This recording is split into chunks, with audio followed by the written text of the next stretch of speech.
Consistent pair of linear equations, जिसको consistent system भी बोला जाता है, वो किसे कहते हैं, इसको हम समझने की कोशिश करते हैं। A system of linear equations is said to be consistent if it has at least one solution. और जब हम इनकंसिस्टेंट सिस्टम की बात करते हैं तो उसको डिफाइन किया जाता है, अ system of linear equations is said to be inconsistent if it has no solution। आपको पता है जब पेयर ऑफ इंटरसेक्टिंग लाइंस बनता है तो उनमें एक कॉमन सॉल्यूशन हमको मिलता है, एक ऐसा पॉइंट जहाँ पे दोनों लाइंस आपस में इंटरसेक्ट करती है, तो उस केस में सॉल्यूशन पॉसिबल होता है, एक यूनिक सॉल्यूशन हमको मिलता है। तो क्योंकि अब एक सॉल्यूशन उसमें मिल रहा है तो उस पेयर को हम लोग बोलेंगे कंसिस्टेंट पेयर या कंसिस्टेंट सिस्टम। उसी तरीके से हमें पता है कि जब कोइंसिडेंट लाइंस भी बनती है तो उसमें एक लाइन के ऊपर दूसरी लाइन ओवरलैप करती है, तो उस केस में हमारे पास इनफाइनाइट सॉल्यूशंस अवेलेबल होते हैं। तो उस केस में भी सॉल्यूशंस क्योंकि बहुत सारे निकल रहे हैं, सॉल्यूशंस निकालना पॉसिबल है, इसलिए उस पेयर को भी हम लोग बोलते हैं कंसिस्टेंट पेयर या कंसिस्टेंट सिस्टम। फिर ये इनकंसिस्टेंट सिस्टम क्या होता है? एक ऐसा पेयर लीनियर इक्वेशंस का जिसमें सॉल्यूशन पॉसिबल ना हो, जिसका कोई कॉमन सॉल्यूशन ना हो, उस पेयर को या उस सिस्टम को हम लोग बोलते हैं इनकंसिस्टेंट सिस्टम। आपको पता है जब ग्राफ बनता है पैरेलल लाइंस का, तो पैरेलल लाइंस आपस में कभी भी एक दूसरे को इंटरसेक्ट नहीं करती। उस केस में पेयर ऑफ लीनियर इक्वेशंस का कोई सॉल्यूशन हमको नहीं मिलता है। तो उस केस में हम कहते हैं कि जो गिवन पेयर है या जो सिस्टम है वो इनकंसिस्टेंट सिस्टम है।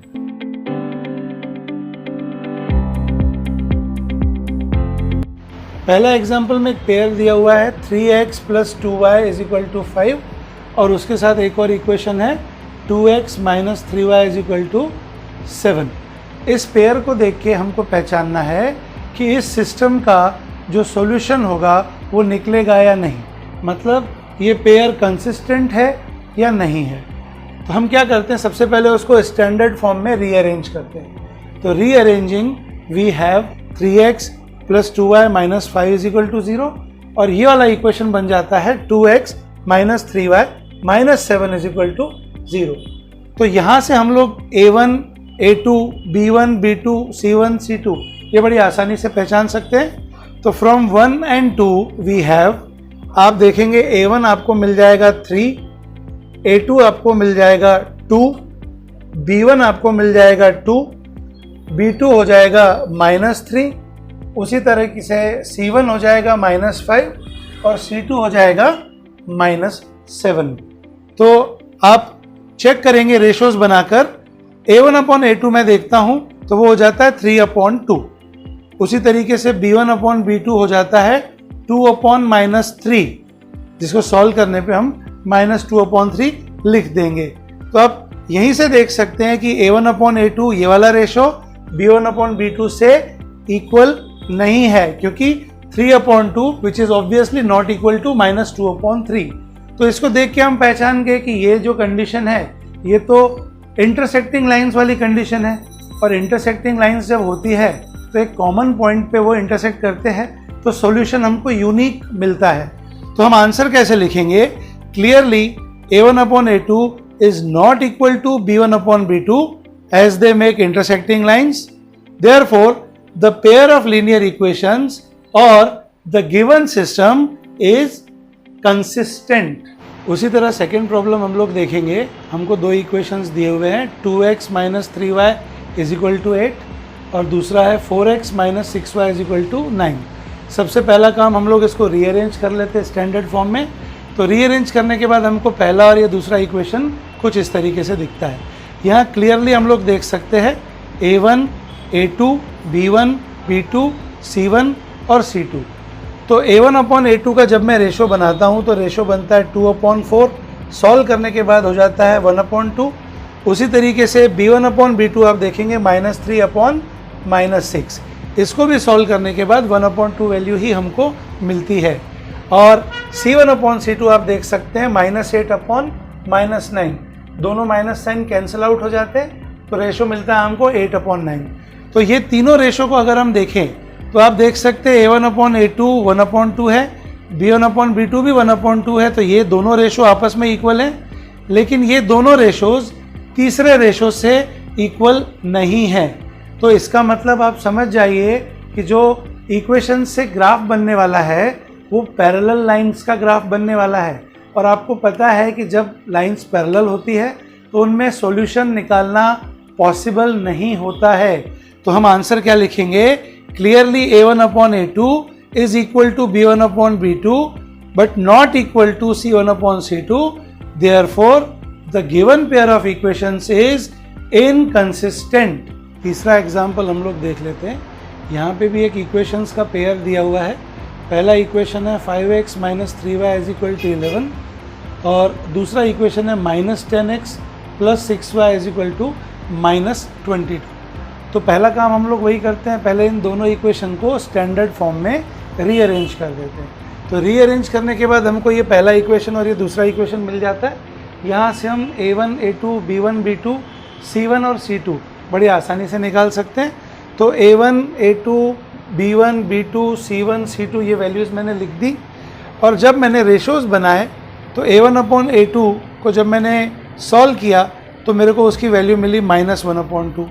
उसी तरीके से B1 अपॉन B2 को भी जब मैंने सॉल्व किया तो मुझे वैल्यू मिली -1 अपॉन 2 और C1 अपॉन C2 में भी मुझे वैल्यू मिली -1 अपॉन 2। तो आप यहाँ पे देख सकते हैं कि तीनों रेशोज़ आपस में इक्वल हैं। और आपने सीखा है कि जब A1 upon A2, B1 upon B2, C1 upon C2 जब ये तीनों रेशोज़ इक्वल होते हैं इसका मतलब हमको एक पेयर ऑफ लाइंस मिलता है जो कि कोइंसिडेंट है। कोइंसिडेंट यानी एक लाइन के ऊपर दूसरी लाइन। तो कोइंसिडेंट पेयर में आपको पता है number of solutions is infinite. तो क्योंकि बहुत सारे सॉल्यूशंस अवेलेबल हैं तो डेफिनेटली इसको हम बोलेंगे कंसिस्टेंट पेयर। तो हम आंसर लिखेंगे clearly A1 upon A2 is equal to B1 upon B2 which is equal to C1 upon C2। The given pair of equations is consistent.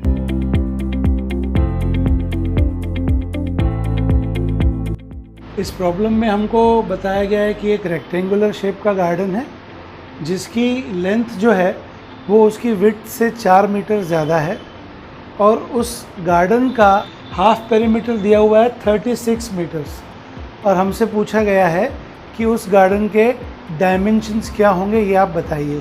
तो डायमेंशंस मतलब लेंथ कितनी है, विड्थ कितनी है, ये हमको पता करनी है। तो चलिए पता करते हैं।